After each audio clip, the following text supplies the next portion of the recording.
বন্ধুরা, আজ 2 আগস্ট শুক্রবার। এই মুহূর্তে পশ্চিমবঙ্গের রয়েছে একটি গভীর নিম্নচাপ।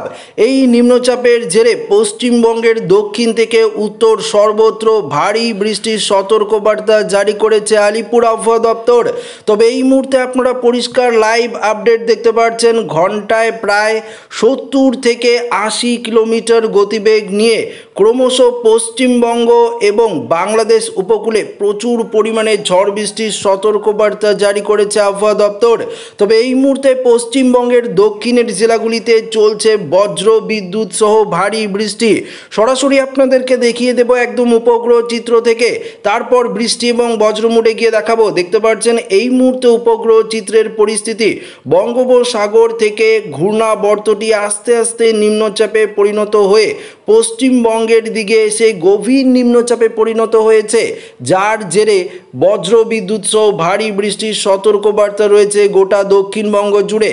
গতকালকে প্রচুর পরিমাণে বৃষ্টি হয়েছে দক্ষিণবঙ্গ জুড়ে, বিশেষ করে বর্ধমান অর্থাৎ পূর্ব বর্ধমানের দিকে এত পরিমাণে বৃষ্টি হয়েছে যার জেরে ভূমিধস দেখা গিয়েছে। প্রচুর পরিমাণে ঘরবাড়ি কিন্তু ভেঙে গিয়েছে।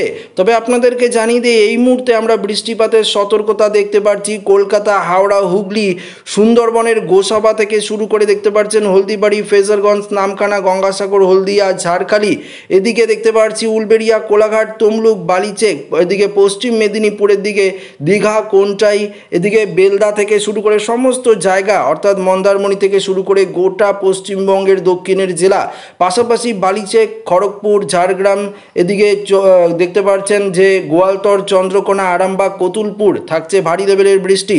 নদিয়াতে খড়দা, চন্দ্রনগর, চাকদা, হাবড়া, এদিকে পান্ডুয়া থেকে শুরু করে কৃষ্ণনগর, শান্তিপুরে থাকছে ভারী লেভেলের বৃষ্টি। তবে বর্ধমানে এই মুহূর্তে রয়েছে প্রচুর পরিমাণে বৃষ্টিপাতের সতর্কতা। পাশাপাশি শুধুমাত্র বর্ধমান নয়, এদিকে সোনামুখী থেকে শুরু করে আমরা দেখতে পাচ্ছি দুর্গাপুর, ঘুষকরা, বোলপুর, বাঁকুড়া, পুরুলিয়া, রঘুনাথপুর, আসানসোল, চিত্তরঞ্জন থেকে শুরু করে সিউড়ি, আমরা চলে যাবো এদিকে মুর্শিদাবাদের আজিমগঞ্জ, বহরমপুর, এদিকে বেলদাঙ্গা, দমকল, করিমপুরে থাকছে আরও ভারী লেভেলের বৃষ্টি। জঙ্গিপুরেও থাকছে বৃষ্টি। রামপুরহাট, দমকা দেখতে পাচ্ছেন এই সাইডেও রয়েছে বৃষ্টিপাত, অর্থাৎ গোটা দক্ষিণবঙ্গ জুড়ে রয়েছে এই গভীর নিম্নচাপের ফলে ঝড় বৃষ্টি। ঘন্টায় এই দক্ষিণবঙ্গের জেলাগুলিতেও রয়েছে প্রচুর পরিমাণে ঝোড়ো হাওয়া। তবে এই মুহূর্তে উত্তরবঙ্গের মালদাতেও রয়েছে বজ্র বিদ্যুৎ সহ বৃষ্টির অ্যালার্ট। বালুরঘাট থেকে শুরু করে দিনাজপুরেও থাকছে বৃষ্টিপাতের অ্যালার্ট। তবে উত্তরের কোচবিহার, আলিপুরদুয়ার, জলপাইগুড়ি, দার্জিলিং, কালিম্পংয়ে রয়েছে মেঘলা আকাশ। কোথাও কোথাও ছিটেফোঁটা ঝিরঝির বৃষ্টি হচ্ছে এবং কোথাও ঘন্টায় 60 থেকে 70 কিলোমিটার গতিবেগে উত্তরবঙ্গে চলছে দমকা ঝোড়ো হাওয়া। তো বুঝতেই পারছেন এই মুহূর্তে আবহাওয়ার পরিস্থিতি সরাসরি আপনাদের সামনে। পাশাপাশি বাংলাদেশের দিকেও দেখতে পাচ্ছি খুলনা, বরিশাল, কুমিল্লা, ঢাকা, ময়মনসিংহ, সিলেট বিভাগে রয়েছে আরও ভারী লেভেলের বৃষ্টি এবং ত্রিপুরা, মিজোরামেও রয়েছে বৃষ্টিপাতের অ্যালার্ট। তো আসুন সরাসরি বৃষ্টি এবং বজ্রমুড়েই চলে যাই। বৃষ্টি বজ্রমুড়ে গিয়ে এই মুহূর্তের পরিস্থিতি আপনাদেরকে দেখাবো। দেখতে পাচ্ছেন যে বজ্র বিদ্যুৎ সহ বৃষ্টিপাতের যে অ্যালার্ট বিশেষ করে সেটা থাকছে চাকুলিয়া, এদিকে দেখতে পাচ্ছেন খড়গপুর, কোলাঘাট, আরামবাগ থেকে শুরু করে এদিকে থাকছে বজ্র বিদ্যুৎ সহ বৃষ্টিপাতের অ্যালার্ট চন্দ্রকোনা, পান্ডুয়া, শান্তিপুর, কৃষ্ণনগর, কাটোয়া, এদিকে বর্ধমান, সোনামুখী, দুর্গাপুর, বাঁকুড়ায় থাকছে বজ্র বিদ্যুৎ সহ ভারী লেভেলের বৃষ্টি। এদিকে দমকা, নলহাটির দিকেও থাকছে বজ্র বিদ্যুৎ সহ ভারী লেভেলের বৃষ্টি। এবং বিশেষ করে যদি আমরা বায়ুর মোড়ে গিয়ে আরেকবার আপনাদেরকে দেখিয়ে দিই কোন কোন জেলাগুলিতে কত কিলোমিটার গতিবেগে ঝোড়ো হাওয়া বইছে। দেখতে পাচ্ছেন যে সাহেবগঞ্জ, রাজমহল, মালদা এই সাইডে রয়েছে ঝোড়ো হাওয়া প্রায় 60, 61, 62 কিলোমিটার গতিবেগে রয়েছে ঝোড়ো হাওয়া। এদিকে পূর্ণিয়া, কিষানগঞ্জ, করণদিঘি, ইসলামপুরের দিকে চলছে ঝোড়ো হাওয়া এবং কোচবিহারের দিকেও চলছে ঝোড়ো হাওয়া, আলিপুরদুয়ারের দিকেও চলছে এবং পাশাপাশি কলকাতা সংলগ্ন বেশ কয়েকটি জেলায় চলছে ঝোড়ো হাওয়া। এবং উপকূলের জেলাগুলিতেও আমরা ঘন্টায় 60 থেকে 70 কিলোমিটার গতিবেগে দমকা ঝোড়ো হাওয়া লক্ষ্য করতে পারছি। বিশেষ করে সমুদ্র উপকূল কিছুটা উত্তাল রয়েছে এই মুহূর্তে। প্রচুর পরিমাণে সমুদ্রের যে উপকূলবর্তী এলাকাগুলি রয়েছে এখানে সমুদ্র উত্তাল রয়েছে। দীঘার সমুদ্রে একটা ভয়ঙ্কর জলোচ্ছ্বাসও কিন্তু দেখা মিলেছে, তো সেটা আপনাদেরকে জানাবো। তবে বৃষ্টি বজ্রমুড়ে গিয়ে আরেকবার পরিস্থিতি দেখিয়ে দিই। এই মুহূর্তে বৃষ্টি বজ্রমুড় থেকে আমরা যেটা আপনাদেরকে দেখাচ্ছি, যেখানে বললাম বৃষ্টিপাত পুরুলিয়া থেকে শুরু করে বাঁকুড়া, দুর্গাপুর, বর্ধমান, নদিয়া থেকে শুরু করে কলকাতা, উত্তর এবং দক্ষিণ 24 পরগনা, হাওড়া, হুগলি, এদিকে দেখতে পাচ্ছেন সমস্ত জায়গায়, ঝাড়গ্রাম থেকে শুরু করে পূর্ব মেদিনীপুর, পশ্চিম মেদিনীপুর থেকে শুরু করে সমস্ত জায়গায় চলছে ভারী লেভেলের বৃষ্টি। মুর্শিদাবাদ থেকে শুরু করে বীরভূম, এই লেভেলেই আমরা বৃষ্টিপাত লক্ষ্য করতে পারছি। তবে আর কিছুক্ষণের মধ্যেই আমরা উত্তরবঙ্গের জেলাগুলিতেও বৃষ্টিপাত কিন্তু লক্ষ্য করতে পারবো। ধরুন আর কয়েক ঘন্টা, তার মধ্যেই উত্তরবঙ্গের জেলাগুলিতে কিন্তু ভারী লেভেলের বৃষ্টি আমরা কিন্তু লক্ষ্য করতে পারবো। তো বুঝতেই পারছেন আবহাওয়ার কতটা পরিস্থিতি খারাপ হয়েছে। আবারও ভারী লেভেলের বৃষ্টিপাত থাকছে। দুপুরের দিকেও আমরা একটু ভারী লেভেলের বৃষ্টি লক্ষ্য করতে পারবো। বিশেষ করে দুপুরের দিকে যদি আমরা দেখি তাহলে বৃষ্টিপাত বিশেষ করে পশ্চিম দিকে আস্তে আস্তে অগ্রসর হবে, কেননা এই যে ঘূর্ণাবর্ত নিম্নচাপটি যে রয়েছে, এই নিম্নচাপটি আস্তে আস্তে পশ্চিম দিকে অগ্রসর হবে, যার জেরে আহমেদাবাদ, সিঙ্গারিলা, জব্বলপুর, এদিকে কোবরা, রায়পুর, মধ্যপ্রদেশ এবং উত্তরপ্রদেশের দিকে ক্রমশ এই ঘূর্ণাবর্ত এবং গভীর নিম্নচাপটি ক্রমশ প্রবেশ করবে। এর জেরে পশ্চিম দিকে বৃষ্টিপাত বাড়বে এবং আস্তে আস্তে আমাদের পশ্চিমবঙ্গের কলকাতাতে বৃষ্টিপাতের যে দাপট সেটা কিন্তু কিছুটা কম হবে। পাশাপাশি জানিয়ে রাখি আপনাদেরকে, আজকে তো বৃষ্টিপাত থাকছেই, শনিবার 3 তারিখও আমরা ভারী লেভেলের বৃষ্টি লক্ষ্য করতে পারবো। তবে এই গভীর নিম্নচাপ যদি আরও শক্তিশালী রূপ নেয় তাহলে কিন্তু মধ্যপ্রদেশের দিকে গিয়ে বা ইউপির দিকে গিয়ে বা দিল্লির সাইডে গিয়ে কিন্তু এটি একটি সাইক্লোনিক সিস্টেমে পরিণত হতেও পারে।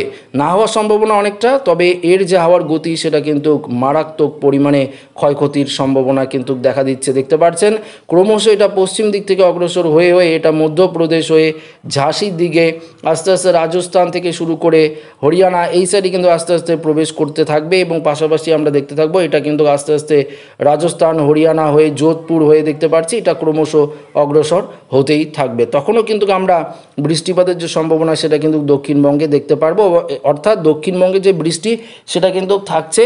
তবে 3 তারিখের পর 4 তারিখ থেকে কিছুটা কম আমরা লক্ষ্য করতে পারবো। আবার 5 তারিখ 6 তারিখ থেকে বৃষ্টি যথারীতি বাড়বে।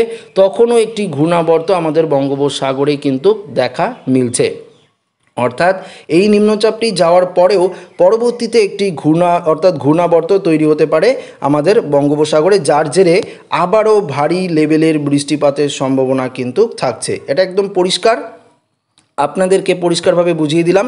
তবে এই ঘূর্ণাবর্ত এই মুহূর্তে ঘূর্ণিঝড়ে পরিণত হওয়ার সম্ভাবনা অনেকটাই কম রয়েছে, শুধুমাত্র এটি একটি গভীর নিম্নচাপে পরিণত হয়েছে, যার জেরেই কিন্তু ভারী থেকে অতি ভারী বৃষ্টিপাত চলছে আমাদের গোটা দক্ষিণবঙ্গ জুড়ে। সেটা কিন্তু আপনারা নিজের চোখেই একদম পরিষ্কার দেখতে পাচ্ছেন। আবার উপগ্রহ চিত্র থেকে একই রকম পরিস্থিতি আপনাদেরকে দেখাবো, আইআর করেও দেখাচ্ছি। দেখতে পাচ্ছেন যে এই ঘূর্ণাবর্তের কারণেই গোটা দক্ষিণবঙ্গ জুড়ে আমরা ভারী লেভেলের বৃষ্টি কিন্তু লক্ষ্য করতে পারছি। বিশেষ করে পশ্চিম দিকটায়, এই মুহূর্তে পশ্চিম দিকতে পুরুলিয়া, বাঁকুড়া থেকে শুরু করে এই দিকে কিন্তু সবথেকে বেশি বৃষ্টিপাত কিন্তু চলছে। তো অবশ্যই আপনারা কমেন্টে জানাবেন আপনারা এই ভিডিওটি কোথা থেকে দেখছেন এবং আপনাদের এখানে আকাশের পরিস্থিতি কেমন রয়েছে, বৃষ্টিপাত কতটা হচ্ছে, অবশ্যই কিন্তু আপনারা কিন্তু কমেন্টে জানিয়ে দেবেন। এবং সেই সঙ্গে আপনাদেরকে জানিয়ে দিচ্ছি ত্রিপুরার বেশ কয়েকটি জেলাতেও বৃষ্টিপাত চলছে, যেমন আগরতলা, আমবাসা থেকে শুরু করে উদয়পুর, খোয়াই, ভ্যালিনিয়া থেকে শুরু করে এদিকেও বৃষ্টিপাত চলছে। এবং বাংলাদেশের মুন্সিগঞ্জ থেকে শুরু করে রায়পুর, লাকসাম, এদিকে দেখতে পাচ্ছেন এই জায়গাগুলিতে বিশেষ করে সেনবাগ, মতিরাট, বরিশাল, পিরোজপুর, মাথাবেড়িয়া, লালমোহন, কলাপাড়া, এদিকে শ্যামনগর, সাতক্ষীরা, খুলনা, মাদারীপুর, যশোর, লোহাগড়া, এদিকেও বৃষ্টি চলছে। ঢাকা, কাশপিয়া, কিশোরগঞ্জেও বৃষ্টি চলছে। এদিকে ময়মনসিংহ, এদিকে মাদান থেকে শুরু করে সিলেট, মৌলভীবাজার, লখাই, এদিকেও কিন্তু কিছুটা বৃষ্টি চলছে। তাপমাত্রা নিয়ে একটু জানিয়ে দিই, এই মুহূর্তে যে তাপমাত্রার পরিস্থিতি সেটা আপনাদেরকে জানিয়ে দিই। আজকের তাপমাত্রা কত ডিগ্রি সেলসিয়াস থাকবে, তবে আপনাদেরকে জানিয়ে দিই তাপমাত্রা অনেকটাই নিম্নমুখী রয়েছে দক্ষিণবঙ্গ জুড়ে। দেখতে পাচ্ছেন 26, 27, 28 ডিগ্রির মধ্যেই থাকছে। উত্তরবঙ্গের দিকেও একই রকম পরিস্থিতি। এই মুহূর্তে উত্তরবঙ্গের তাপমাত্রাও আজকে 27, 28 ডিগ্রি সেলসিয়াসের মধ্যেই থাকার সম্ভাবনা রয়েছে। তবে তাপমাত্রা অসমের দিকে আমরা যদি দেখি, ডিব্রুগড়ের সাইডে 30 ডিগ্রির মধ্যে থাকছে, তবুও কম। এদিকে বাংলাদেশের দিকেও আমরা 27 থেকে 28 ডিগ্রি সেলসিয়াস তাপমাত্রা লক্ষ্য করতে পারছি। আবার ত্রিপুরার তাপমাত্রা আমরা 25, 26 ডিগ্রি সেলসিয়াসের মধ্যেই লক্ষ্য করতে পারছি। তো বুঝতেই পারছেন তাপমাত্রার পারদ এই মুহূর্তে অনেকটাই কিন্তু নিম্নমুখী হয়েছে। তো আশা করি আপডেটটি প্রত্যেকের ভালো লেগেছে। ভিডিওটি এখানে শেষ করছি। ভালো লাগলে লাইক করবেন, বন্ধুদের সাথে শেয়ার করবেন, নতুন হয়ে থাকলে চ্যানেলটিকে সাবস্ক্রাইব করে নেবেন। ধন্যবাদ।